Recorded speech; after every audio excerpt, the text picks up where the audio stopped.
بسم اللہ الرحمن الرحیم۔ اللہ کے نام سے شروع جو بڑا مہربان نہایت رحم والا ہے۔ جب تک خود پہ نہ گزرے لوگوں کو ہمارے احساس اور جذبات مذاق لگتے ہیں۔ کسی انسان کو دکھ دینا اتنا آسان ہے اتنا سمندر میں پتھر پھینکنا، مگر یہ کوئی نہیں جانتا کہ وہ پتھر کتنی گہرائی میں گیا ہے۔ ایک قبر پر لکھا تھا، کسی کو کیا الزام دوں، زندگی میں ستانے والے بھی اپنے تھے اور دفنانے والے بھی اپنے تھے۔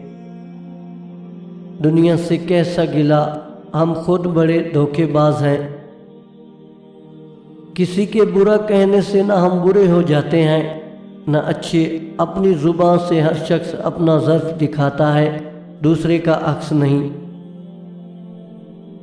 مولا علی علیہ السلام نے فرمایا، اپنا سر اونچا رکھو کہ تم کسی سے نہیں ڈرتے، لیکن اپنی نگاہیں نیچی رکھو تاکہ پتہ چلے تم ایک باعزت گھرانے سے تعلق رکھتے ہو۔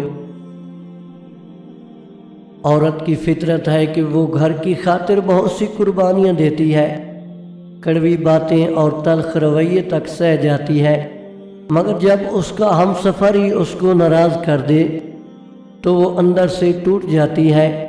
عورت کا حوصلہ اس کا شریک حیات ہی ہوتا ہے۔ شکست یتیم ہوتی ہے اور فتح کے کئی باپ نکل آتے ہیں۔ بدتمیز خطرناک نہیں ہوتے، میٹھی چھریاں خطرناک ہوتی ہیں۔ اخلاق ایک دکان ہے اور زبان اس کا تالا ہے۔ جب تالا کھلتا ہے تو معلوم ہوتا ہے کہ دکان سونے کی ہے یا کوئلے کی۔